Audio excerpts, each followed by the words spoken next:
Digna Pieters, after enduring much affliction, put into a bag and drowned in Puttock's Tower at Dordrecht for the testimony of Jesus Christ, on the 23rd of November, 1555. A.D. 1555, unholy hands were laid at Dordrecht in Holland upon several of the saints of God, of whom, among others, there is mentioned by name a God-fearing woman named Digna Pieters, who, being a citizeness of said city, had at the same time a citizenship also in the spiritual city of God, that is, in the Church of Jesus Christ on earth, yea, also because of her integrity in the new and heavenly Jerusalem, which is above, in which, and of which she was regenerated by the word of truth. On account of the faith which she had in common with the dear friends and children of God, she was imprisoned and severely proceeded against in various ways for the purpose of causing her to apostatize from the faith. But as they could make no progress in the matter, since she was founded upon the immovable cornerstone, that is, Christ Jesus, they resolved to put an end to her citizenship and at the same time also to her life. Thereupon it followed that the Chamber of Justice, through the instrumentality of the bench of judges and the council of said city, with public striking of the bell, disenfranchised her before the steps leading up to the city hall on the 17th of November of said year, to be further dealt with as the lords of said chamber should find or judge proper. Concerning this there remains, though almost obliterated by age, the following act in the book of records of said city, in keeping with the secretary there. Actum per campanam. Footnote. Actum per campanam, i.e. done through the bell or striking of the bell. End footnote. The 17th of November, 1555. Whereas Digna Pieters, citizeness of this city, at present a prisoner, has, without pain of iron bonds, openly confessed before the bench of judges and the council of this city to have been rebaptized, etc. Footnote. And to hold pernicious views with regard to baptism, etc. It seems to read here. End footnote. Also to have held conventicles contrary to the faith, holy sacraments, and other services and ceremonies of the Holy Church. Therefore, the council of the aforesaid city has disenfranchised said Digna Pieters,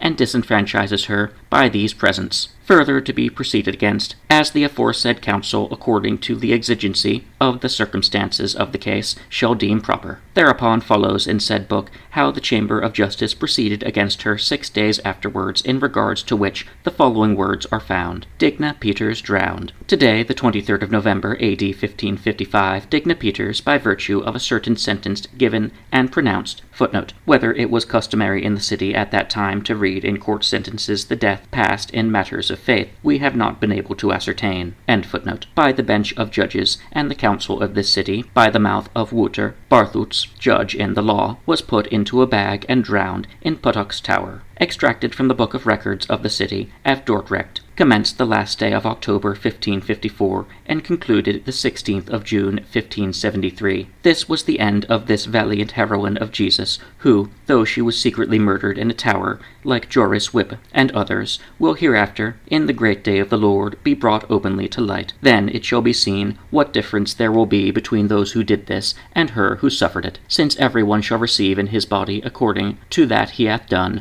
whether it be good or bad. 2 Corinthians 5:10. This Puttock's Tower, where the martyrdom took place, stood close by a gate of the Gutehoft of the city of Dordrecht, but it afterwards fell by reason of great age, or as a signal warning of God on account of this murder. In this place stands now a house, in the gable of which these words are carved in hard stone. Through the falling of Puttock's Tower, I was built, and stand to this hour. As to the persons who in said year administered criminal or capital justice, and consequently executed this work, they were, according to John Beverwijck's history of the government of the city of Dordrecht, the following: Adrian von Bleeberg, Adrianess, bailiff, and 9 judges as follows: Jacob Adrianess, Philip van Beverwijck, Ogiers, Merten Schrevel, Dirks, Jacob Ohm, Sir Jacobs, Peter Muis Jacobs, Schrevel, Sir Okers, Wouter Barthoets, Cornelis von Beveren, Sir Claes, Wouter von Drankwert, Sir Wilms. But whether all these judges, together with the bailiff, concurred in the aforesaid sentence, or whether Wouter Barthoets, who was present at her death, was the chief instigator of this work, it is not expressed. However, it seems that the majority did not have much pleasure in it, since Wouter Barthoets alone, as it seems, with the executioner and the servants of justice, was present at the death of this woman.